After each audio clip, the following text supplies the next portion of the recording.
HSC 2024 তোমাদের জন্য কিছু দুঃসংবাদ আপডেট দিয়েছে the daily campus. Subject mapping এ কপাল পড়েছে এইচএসসি লক্ষাধিক শিক্ষার্থীদের। তো সব আপডেট এই ভিডিওর সম্পূর্ণ দেওয়া রয়েছে। তো সম্পূর্ণ ভিডিও দেখার আগে চ্যানেলটি সাবস্ক্রাইব করে সাথেই থাকো।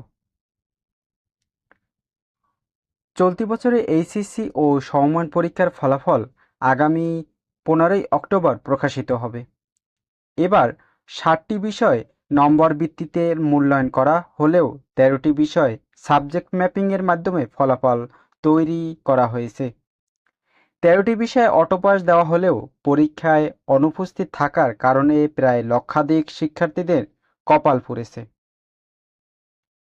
জানা গেছে এবার 9টি সাধারণ বোর্ড, মাদ্রাসা ও কারিগরি ও শিক্ষা বোর্ডের অধীনে অনুষ্ঠিত পরীক্ষাগুলোতে সব মিলিয়ে অনুপস্থিত ছিলেন 96,997 জন, আর বহিষ্কার হয়েছেন 297 জন।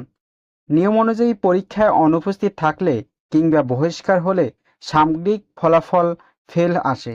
সে হিসাবে এবার প্রায় লক্ষাধিক শিক্ষার্থীর কপাল পুড়েছে।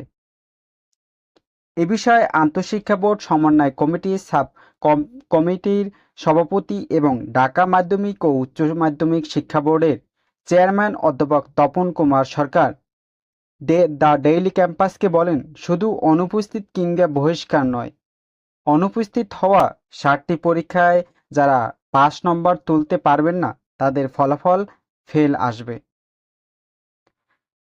আন্তঃশিক্ষা বোর্ড সমন্বয় কমিটি সূত্রে জানা গেছে, গত 30শে জুন এইচএসসি ও সমমান পরীক্ষা শুরু হয়। প্রথম দিনের পরীক্ষা অনুপস্থিত ছিলেন 15,203 জন। পরীক্ষায় অসদুপায় অবলম্বনে অভিযোগে এদিন 49 জন শিক্ষার্থীকে বহিষ্কার করা হয়। এইচএসসি দ্বিতীয় দিনের পরীক্ষায় সাধারণ বোর্ডে অনুপস্থিত 10,440 জন। এছাড়া মাদ্রাসা বোর্ডে 3,269 জন এবং কারিগরি শিক্ষা বোর্ডে 1,384 জন শিক্ষার্থী পরীক্ষায় অনুপস্থিত ছিলেন। সবগুলো বোর্ড মিলিয়ে দ্বিতীয় দিনের পরীক্ষায় 29 জনকে বহিষ্কার করা হয়। গত 4 জুলাই অনুপস্থিতে এইচএসসি তৃতীয় দিনের পরীক্ষায় সব মিলিয়ে অনুপস্থিত ছিলেন 16,270 জন, আর বহিষ্কার করা হয় 59 জনকে। অনুপস্থিত শিক্ষার্থীদের মধ্যে 8টি সাধারণ বোর্ডে 12,459 জন, সাধারণ শিক্ষা বোর্ডে 3,330 জন এবং কারিগরি শিক্ষা বোর্ডে 4,481 জন অনুপস্থিত ছিলেন। এইচএসসি ও সমমান চতুর্থ দিনে তথ্য ও প্রযুক্তি বিষয়ে পরীক্ষা অনুপস্থিত হয়। এদিন পরীক্ষায় অনুপস্থিত ছিলেন 12,829 জন শিক্ষার্থী, আর অসদুপায় অবলম্বনে দায়ে 76 জনকে বহিষ্কার করা হয়।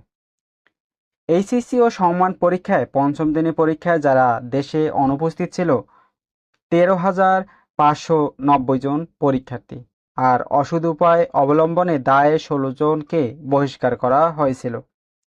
এইচএসসি পরীক্ষায় ষষ্ঠ দিনে সারা দেশে 10,402 জন পরীক্ষার্থী অনুপস্থিত এবং 52 জন পরীক্ষার্থীকে বহিষ্কার করা হয়।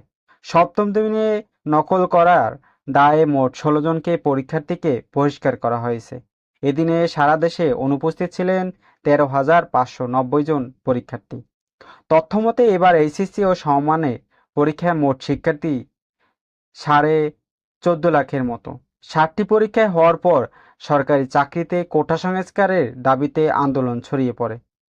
পরিস্থিতিতে কয়েক দফায় পরীক্ষায় স্থগিত করা হয়। তখন পর্যন্ত 6টি বিষয় পরীক্ষা বাকি ছিল। এছাড়াও ব্যবহারিক পরীক্ষাও বাকি। এক পর্যায়ে কোটা সংস্কার আন্দোলন সরকার পতনের এক দফায় রূপ নেয়। ছাত্র জনতার অভ্যুত্থানে 5ই আগস্ট শেখ হাসিনার সরকারের পতন হয়।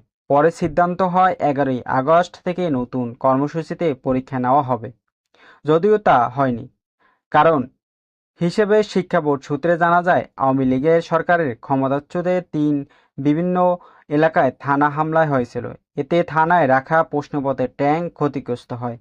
এই অবস্থায় 11ই আগস্ট পরবর্তী 11ই সেপ্টেম্বর থেকে স্থগিত পরীক্ষাগুলো নেওয়ার সিদ্ধান্ত হয়েছিল। কিন্তু আন্দোলন নামেন পরীক্ষার্থীদের অনেকে। তাদের দাবি ছিল অদ্ভুত পরিস্থিতিতে অনির্দিষ্টকালের জন্য পরীক্ষা বন্ধ থাকার বিষয়টি তাদের মানসিক চাপে ফেলেছে। তাই অবশিষ্ট পরীক্ষাগুলো বাতিল করতে হবে। এক পর্যায়ে আন্দোলনের মুখে স্থগিত হয়েছিল এইচএসসি 2025 সালের বাতিল।